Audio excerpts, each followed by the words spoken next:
तो नमस्कार दोस्तों, कैसे हैं आप सब। आशा करता हूँ आप सभी अच्छे होंगे, स्वस्थ होंगे।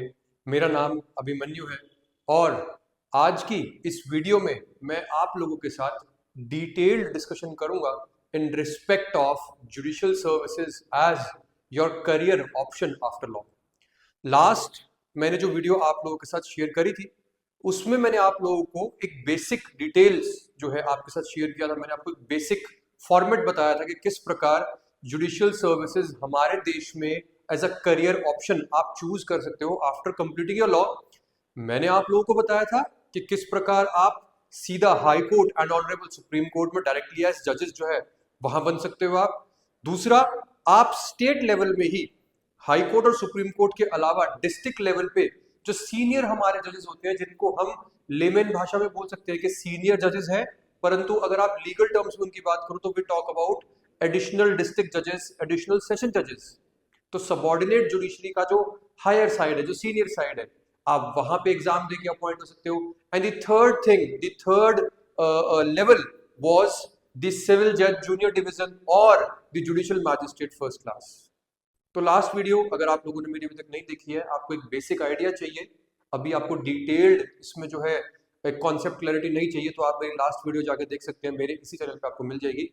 आज मैं आपके साथ डिटेल्ड जो है डिस्कशन करूंगा in respect of judicial services as your career option. अगर आपको मेरा ये काम काम का लगता है, आपको लगता है कि मेरी वीडियो से आपकी थोड़ी बहुत भी कुछ हेल्प हो रही है, तो आप इसे शेयर करना कंसिडर कर सकते हैं, आप लाइक कर सकते हैं। ऑब्वियसली अगर आप लाइक करेंगे यूट्यूब इस वीडियो को और लोगों तक पहुंचाएगा, मुझे भी मोटिवेशन मिलेगी आप लोगों के लिए और बेटर वीडियोस और हेल्पफुल और इंफॉर्मेटिव वीडियोस बनाने के लिए। तो दोस्तों, अपने मेन पॉइंट पे मैं आप लोगों का ज़्यादा समय बर्बाद ना करते हुए उस पर आता हूँ। आज का जो मेरा जो जो पॉइंट है, as and if I'll say judicial services as a career option, वो one of the favourite topics है मेरा। अगर मैं आप लोगों से बात करूं, जीवन में लॉ कंप्लीट करने के बाद आउट ऑफ वेरियस आई से करियर अपॉर्चुनिटीज जो मैंने एक्सप्लोर करी हैं, मैंने बहुत सारी चीजें जो है ट्राई करके देखी है। मैंने सिविल कोर्ट में कोर्ट्स में प्रैक्टिस भी करके देखी है। मैंने साथ साथ जुडिशियल सर्विसेज की भी तैयारी करी है। मैंने साथ साथ जो है एडीए एपीओ जो एग्जाम्स होते हैं, कॉम्पिटिटिव एग्जाम्स होते हैं, उनकी भी प्रिपरेशन करी है। और इन सारी प्रिपरेशंस के बाद, इन सारी चीजों में एक्सप्लोर करने के बाद जो भी मैंने एक्सपीरियंस गेन किया है, वो मैं आप लोगों के साथ आज इस वीडियो के माध्यम से शेयर करने की पूरी कोशिश करूंगा। आशा करता हूं ये वीडियो आप लोगों के लिए जरूर हेल्पफुल रहेगी, और खासकर उन लोगों के लिए, उन लॉ ग्रेजुएट्स के लिए जिन्हें कहीं ना कहीं जुडिशियल सर्विसेज में अपना करियर ऑप्शन बनाने का इन फ्यूचर मन है। ठीक है, तो देखो, मैं आप लोगों से पहले बता देता हूं कि ये मेरा फेवरेट टॉपिक क्यों है एंड क्यों मैं आप लोगों के लिए वीडियोस बनाता हूं। मैं अपनी कुछ पिछली वीडियोस में भी शेयर कर चुका हूं अपने बारे में, बट आज मैं आप लोगों को थोड़ा सा और स्पेसिफाइड तरीके से बता देता हूं। मैं अपनी लॉ कंप्लीट करने के बाद अपनी कोर्ट लिटिगेशन के साथ, प्रैक्टिस के साथ साथ, I had an aim of becoming a judicial officer. तो मैंने साथ साथ कोर्ट प्रैक्टिस करते हुए ही मैंने प्रिपरेशन करी है right from the beginning after I graduated. तो मैंने ग्रेजुएशन कंप्लीट करते ही अपनी कोर्ट प्रैक्टिस के साथ तैयारी करनी शुरू कर दी। मैंने प्रॉपर स्ट्रक्चर समझा, पैटर्न समझा, किस प्रकार से जो है जुडिशियल सर्विसेज की प्रिपरेशन की जाती है। कुछ लोगों से एडवाइजेस ली, हेल्प ली कि भैया किस प्रकार में प्रिपेयर करूं, और मैं आगे बढ़ा और मैंने जो है तैयारी करनी शुरू करी। मेरी इस प्रिपरेशन की जर्नी में बहुत सारे मेरे जो है टीचर्स हैं, उन्होंने गाइडेंस मुझे की। मेरे मेन जो गुरु हैं जिन्होंने मुझे पढ़ाया, उनकी मेरे ऊपर हमेशा जो है एक तरीके से मेरे को उनका आशीर्वाद रहा है, हेल्प रही है, उन्होंने मुझे गाइड किया है। उस गाइडेंस के चलते, उस हेल्प के चलते मैं with in a span of 3-4 years almost आप लोगों के आगे ये बिल्कुल कॉन्फिडेंटली और ऑनेस्टली बता सकता हूं कि मैंने कम से कम भी 8 to 9 प्री एग्जाम्स जो जुडिशियल सर्विसेज के और एडी एग्जाम्स के होते हैं वो क्लियर किए। उनमें से मैंने कम से कम भी प्री क्लियर किए, तो ऑब्वियसली बात है मैंने मेंस लिखे, और मेंस लिखने के बाद मैंने कम से कम भी 3 इंटरव्यूज जो है उस दौरान फेस किए हैं। एग्जैक्ट मुझे अब रिकॉल नहीं कर पाता, but as far as I can recall, तो 2022 तक मैंने कम से कम भी 3 से 4 इंटरव्यूज, जिसमें Delhi judicial services, Haryana judicial services, Rajasthan judicial services रहा है, और हरियाणा एडीए भी रहा है। ये सारे मैंने इंटरव्यूज भी फेस किए हैं। तो वो इतने साल की तैयारी करी, इतने साल तक मैंने अपनी प्रिपरेशन को दिया, समय डेडिकेट किया, तो वहां से जो मैंने जो भी एक्सपीरियंस गेन किया, बस आप सब लोगों के लिए जिनको इस फील्ड में आना है, जिनको जुडिशियल ऑफिसर बनना है, जिनको डाइस पे बैठना है जाके, मैं उनके साथ अपना ये एक्सपीरियंस साझा कर सकूं, इसलिए वीडियो आप लोगों के लिए लेके आया। देखो, फर्स्ट थिंग जो आप सब लोगों को मेरी तरफ से समझनी है वो ये कि अगर आप में से कोई भी कोई भी व्यक्ति इस वीडियो को अगर आज देख रहा है और अगर अभी वो कॉलेज लाइफ में है, कॉलेज टाइम में है, तो भाई मैं आप लोगों को ये बात बोलूंगा कि आप लोगों के लिए सबसे prime time to start your preparation is your college days, your graduation days. मैंने जो एक सबसे बड़ी कमी जो मेरे पार्ट पे रही, क्योंकि ये डिटेल्ड वीडियो है तो मैं एक चीज को बिल्कुल जो है अनफोल्ड करते हुए आपसे डिस्कस करूंगा। मेरे पार्ट पे जो मुझे लगता है सबसे बड़ी कमी रही वो ये थी कि मैंने अपने कॉलेज डेज में when I was in my university pursuing my law, मैंने अपनी प्रिपरेशन वहां से स्टार्ट नहीं की, जिससे कि मैं entire 5 years while I was pursuing my law मैं अपना सब्जेक्ट का जो कोर्स वर्क था वो करता रहा, अपना पढ़ता रहा, एग्जाम्स क्लियर करता रहा। I never failed in any of the exam. पर मेरे को जो लगन, जो डेडिकेशन एक जुडिशियल ऑफिसर बनने के लिए लगती है, मेरे अंदर वो नहीं थी। उस लेवल की मैंने प्रिपरेशन नहीं करी। तो 5 साल वहां निकालने के बाद जब मैंने तैयारी शुरू करी तो मुझे एक बारी के लिए रियलाइज हुआ कि शायद थोड़ा सा लेट हो गया हूँ प्रिपरेशन करने में, बिकॉज बहुत सारे बच्चे अपनी 12th 11th क्रॉस करते ही या 11th 12th में स्कूलिंग जब वो स्कूल डेज में होते हैं उसी टाइम पे they make up their minds कि हमें बनना है जज और उसके लिए इतना समय लगेगा। अब मैं यहीं पे बीच में टॉपिक को एक बार रोक के अगर आप लोगों से डिस्कस करना चाहूं कि क्या समय लगने वाला है, अगर मैं आप लोगों से यहीं पे टॉपिक को मतलब यहीं पे पॉज लगा के अगर मैं आपसे डिस्कस करना चाहूं कि वो क्या ऐसा समय लगता है, कितनी वो टाइम ड्यूरेशन लगती है आपको एक जुडिशियल ऑफिसर बनने के लिए, तो देखो साथियों, कोई इसका गोल्डन तो कोई स्केल है नहीं कि भाई 2 साल लगेंगे, 2 साल 10 दिन लगेंगे, ऐसा कुछ नहीं है। बट अगर हम एक रीजनेबल टाइम की यहाँ पे बात करें, रीजनेबल पीरियड ऑफ टाइम जो कि लगता है, जो कि कॉमन एक टाइम पीरियड है जितनी आपको मेहनत करनी पड़ेगी, that is somewhere around 2 years, 1.5 year to 2 years। क्या कहना चाह रहा हूं हिंदी में अगर आपको आसान भाषा में समझाऊं तो आपको एक जुडिशियल ऑफिसर बनने के लिए अपनी तैयारी को 1.5 से 2 साल देने पड़ेंगे ही पड़ेंगे। और कभी कभार तो बहुत से केसेस में 2 साल से ज्यादा का समय भी लगता है। आई हैव सीन पीपल जिन्होंने 2 3 4 साल भी दिए हैं, जिन्होंने 5 साल 6 साल भी दिए हैं, and then they became a judicial officer. और ये मैं नहीं कह रहा, सिर्फ मेरे कहने पर आप विश्वास मत करो। अगर आपकी सराउंडिंग्स में कोई भी ऐसा व्यक्ति है जो जुडिशियल ऑफिसर की पोस्ट को होल्ड करता है, मैं चाहूंगा आप एक बार बाहर निकले और उन लोगों से मिले और पूछें कि उनको कितना समय लगा है। 90% केसेस में, 95% केसेस में मिनिमम 2 साल लगे ही होंगे और मैक्सिमम की तो कोई अंत ही नहीं है।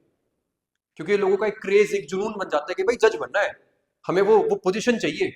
तो they even dedicate 6 years 7 years 8 years of their life to become a judicial officer. तो मैं वापस वीडियो पे जो जिस हम पार्ट पे थे उस पे आता हूं। तो मेरा आपको समझाने का पर्पज इतना सा है कि भैया वो 2 3 साल तो लगने ही लगने हैं। बहुत सारे बच्चे प्री प्लानिंग करके लॉ में आते हैं, अपने 11th 12th में सोच के आते हैं कि जज बनना है भाई को फ्यूचर में लॉ करने के बाद। तो व्हाट दे डू इज वो अपने कॉलेज टाइम में ही तैयारी शुरू कर देते हैं और वो सेकंड ईयर से थर्ड ईयर से तैयारी कर रहे हैं तो third year 4th year 5th year दबा के पूरा दिन रात एक करके जो उन्होंने मेहनत करी, एंड जैसे ही वो ग्रेजुएट होते ही they used to apply for judicial services and then they became a जज। मैंने ऐसे देखे हैं, मेरे कुछ मित्र भी हैं जो अभी करंटली मैजिस्ट्रेट के तौर पर सर्व कर रहे हैं, जिन्होंने लॉ कंप्लीट करी, लॉ कंप्लीट करते ही विद इन 1 year वो जज बन गए। पर अब ये वाला जो एक हिसाब किताब था कि आप डायरेक्टली फ्रेश ग्रेजुएट हैं जो बिकमिंग अ जज, अब ये थोड़ा सा स्लाइटली जो है ना प्रॉब्लमैटिक हो गया है, बिकॉज हमारी ऑनरेबल सुप्रीम कोर्ट ने रिसेंटली ही अपनी एक जजमेंट के थ्रू हमें ये समझा दिया है कि इवन दो आपको सिविल जज के एग्जाम के लिए अपीयर होना है तो आपके पास 3 years का मैंडेटरी बार का एक्सपीरियंस होना चाहिए। माने आसान भाषा में बात करूं तो आप लोग एक बार लॉ करने के बाद चाहे 5 साल की करो चाहे 3 साल की करो, आपको उसके बाद 3 साल कोर्ट प्रैक्टिस करनी पड़ेगी, तो ही आप इवन सिविल जज के एग्जाम के लिए अपीयर हो सकते हो। पहले ये रूल नहीं था तो there were a lot of candidates जिन्होंने ग्रेजुएशन करी, ग्रेजुएशन करते ही एकदम से वो तुरंत जुडिशियल सर्विसेज के लिए अप्लाई किया और जज बन गए। But now this is a rule.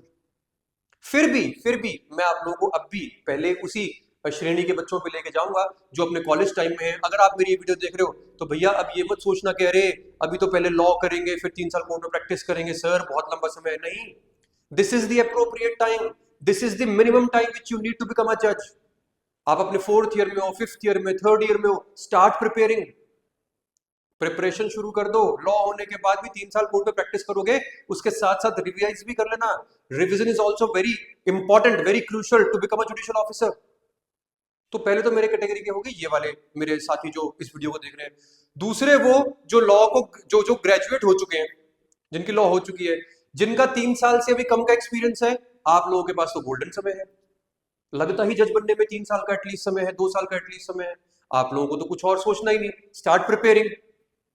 और जिनको 3 साल से ऊपर हो गए हैं, उनको मैं ये बात बिल्कुल मतलब विद अटमोस्ट ऑनेस्टी बता देता हूँ, भैया आप सब लोग इस चीज को समझ लेना कि 100% आप लोगों का सिलेक्शन होने की अब संभावना बढ़ गई है, प्रोबेबिलिटीज बढ़ गई है, बिकॉज ये 3 साल का रूल आने के बाद से 60 to 70% कॉम्पिटिशन कम हो चुका है।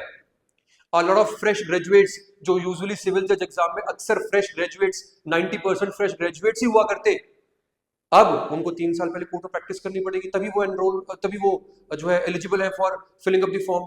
आप लोग आज ही से एलिजिबल हो, तो why waste time, start preparing. आपको तो छोड़ना ही नहीं चाहिए ये मौका।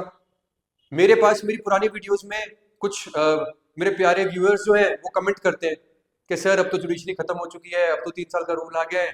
तो I really acknowledge their statement, their acknowledge their comment, पर मैं उनको भी यही संदेश देना चाहूंगा कि खत्म नहीं हुई है जी अभी, ये तो बल्कि और अच्छी अपॉर्चुनिटी आ गई है। मैंने समझा दिया, मेरी बात पे विश्वास करो यार। इतनी इंटरव्यूज देने के बाद आपके आगे आज खड़ा हूं, और अपना ठीक है सबकी डेस्टिनी में अलग अलग लिखा होता है, मेरी डेस्टिनी में शायद अभी जज बनना नहीं लिखा हुआ था, but I am happy for everything which God has given me. और आज यहाँ इस प्लेटफॉर्म पे खड़े होकर अगर अपनी नॉलेज, अपना एक्सपीरियंस आपके साथ शेयर करने का भी मौका मिल रहा है तो मैं खुश हूं। बता रहा हूं आपको, 3 साल तो मिनिमम लग जाते हैं। तो कॉलेज में हो, मत सोचो कि 3 साल आ गए, भाई क्या करेंगे, तैयारी करो, पढ़ो, टेक हेल्प। किसी से लेनी है, मुझसे हेल्प लेनी है, कमेंट्स में आप लोग मुझे जो है मैसेज कर सकते हो, मैं रिप्लाई 100% करूंगा। आपकी ग्रेजुएशन हो चुकी है पर अभी 3 साल का एक्सपीरियंस नहीं हुआ है, स्टार्ट प्रिपेयरिंग। आपको तो 3 साल लगेंगे ही लगेंगे। एंड फॉर एवरीबडी जिसके 3 साल पूरे हो चुके हैं, आप लोग तो ये ध्यान रखना भैया, आप लोगों के पास तो सबसे गोल्डन अपॉर्चुनिटी है अभी, because the competition is very low at this point of time.